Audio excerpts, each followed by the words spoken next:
ஸ்ரீ ராகவேந்திராய நமக. நேற்று உரையில் ஸ்ரீ ஸ்ரீ ராகவேந்திரரின் ஆத்மார்த்தமான சீடனான அப்பண்ணாச்சார் ராகவேந்திரரின் பிருந்தாவன பிரவேசம் சமயமாக வேறொரு ஊருக்கு சென்று அவசர அவசரமாக திரும்பியும் பிருந்தாவன பிரவேசத்தை காண முடியாமல் அதற்காக தன்மேலே பழியை போட்டுக்கொண்டு கதறி அழுத நிகழ்வுகளை எல்லாம் நாம் பார்த்தோம். தன்னுடைய உயிரையும் அழைத்துக்கொள்ள துணிந்து ஸ்ரீ ஸ்ரீ ராகவேந்திர சுவாமிகளின் பிருந்தாவனத்துக்கு நமஸ்காரம் செய்து திரும்பும்போது ஒரு குரல் கேட்டது. என்னவென்று சரியாக கவனிக்க முடியாத போது ஷாஸ்ரு ஹயாஸ் யோத்ரஹு என்ற வாக்கியம் பிருந்தாவனத்திலிருந்து கணீர் என்று வெளிப்பட்டது. ஸ்ரீ ஸ்ரீ ராகவேந்திர சுவாமிகளின் ரம்யமான குரல் எல்லோருக்குமே பரிச்சயமானது. அப்படிப்பட்ட குரல் பிருந்தாவனத்திலிருந்து ஒலித்து அப்பண்ணாச்சாரியாரின் ஸ்லோகத்தை பூர்த்தி செய்தது என்று நேற்று உரையை முடித்திருந்தோம் அல்லவா? வாருங்கள் தொடர்ந்து பார்ப்போம். அப்பண்ணாச்சாரி இயற்றிய ஸ்ரீ ராகவேந்திர ஸ்தோத்திரத்தின் 31வது ஸ்லோகமான மேற்படி ஸ்லோகத்தில் எவன் ஒருவன் ஸ்ரீ குரு ராகவேந்திரருடைய சரணத்தை நினைத்து கொண்டு இந்த ஸ்தோத்திரத்தை ஜபிக்கின்றானோ அவனுக்கு கஷ்டம் என்பதே கிடையாது. லட்சுமிபதியின் அருளால் உலகம் முழுதும் புகழும் நிகரற்ற ஐஸ்வர்யமும் மேலும் இஷ்டப்பட்ட அனைத்தும் நாம் அடையலாம் என்கின்றது அந்த ஸ்லோகம். இந்த வரிகளோடு பாடி முடிவிடாமல் இருந்த அந்த பாடலை ஸ்ரீ ஸ்ரீ ராகவேந்திரர் இஷ்டப்பட்ட அனைத்தையும் அடையலாம் என்பதற்கு ஸ்ரீ அயக்ரீவ மூர்த்தியே சாட்சி, ஷாஸ்ரு ஹயாஸ் யோத்ரஹு என்றவாறு முடித்தார். ஸ்ரீ ராகவேந்திர பிருந்தாவன பிரவேசம் செய்ததும் தனது சிஷ்யர் அப்பண்ணாச்சாருக்காக நிகழ்த்திய முதல் அற்புதம் இந்த நிகழ்ச்சி.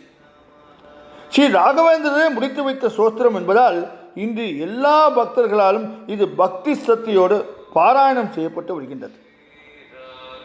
ஸ்ரீ ராகவேந்திரர் முடித்ததும் இதி ராகவேந்திராய குருராஜாய ரசாதத கிருதம் சோத்திரமிதம் புண்ணியம் ஸ்ரீ மத்வித் ஹயப்னா பிதை என்ற சோத்திரத்தை முடித்து பூஜ்யாய ராகவேந்திராய சத்யதர்ம ரதாயச பஜதாம் கல்பவக்ஷாய நமதாம் காமதேனவே என்று ஸ்லோகத்தையும் ஏற்றினார் அப்பண்ணாச்சார்.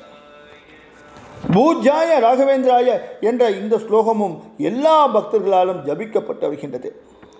ஸ்ரீ அப்பண்ணாச்சார் இயற்றியிருக்கின்ற இந்த ஸ்ரீ ராகவேந்திர ஸ்தோத்திரத்தை பாராயணம் செய்தால் சகல விதமான சரீர தோஷங்கள் நீங்கும், புத்திரன் ஐஸ்வர்யம் உண்டாகும், புகழ் நீண்ட ஆயுள் சேரும், நல்ல குணமும் பக்தியும் நின்று நிலைக்கும் என்பது அப்பண்ணாச்சாரின் வாக்கு மட்டுமல்ல, ஸ்ரீ ராகவேந்திரரின் அருள் வாக்கும் கூட. ஸ்ரீ ராகவேந்திரர் பிருந்தாவன பிரவேசம் செய்தபோது அப்பண்ணாச்சார் பிக்ஷாலயாவிலிருந்து ஓடி வருகிறார். பின்னை ஆற்றை கடக்கையில் சோத்திரத்தை பாடி வருகின்றார். அதாவது அப்பண்ணாச்சார் பாடி வந்த அனைத்தையும் ஸ்ரீ ராகவேந்தர் பிருந்தாவனத்துக்குள்ளிருந்தே கேட்டு அதன் பின் கடைசியாக வாக்கியத்தை முடித்திருக்கின்றார். நாம் எங்கிருந்து என்னென்ன நினைத்தாலும் அதை ஸ்ரீ ராகவேந்திரர் நன்கு அறிவார். ஆதலால் அவரிடம் உண்மையான பக்தி பூண்டு சௌபாக்கியமாக வாழ்வோமாக என்று நாம் பிரார்த்தித்துக் கொள்வோம். இந்த நிகழ்ச்சியை படிக்கும்போது உங்களுக்கு பிரமிப்பாக இருக்கின்றது போல ஒரு சந்தேகமும் இருந்திருக்கின்றலாம். அதாவது ஸ்ரீ ராகவேந்தர் ஏதேனும் மகிமையை பற்றி சொல்லும்போது, ராகவேந்தருடைய மகிமையெல்லாம் சொல்லும்போது எல்லாம் ஸ்ரீ மூலராமன் அனுகிரகம் என்று அருள் இருக்கின்றார். அனுதினமும் மூலராமன் பூஜையே செய்து வருகின்றார். அப்படி இருக்க அப்பண்ணாச்சாருக்கு அனுகிரகிக்கும் போது ஸ்ரீ மூலராம மூர்த்தியே சாட்சி என்றுதானே அனுகிரகித்திருக்க வேண்டும்.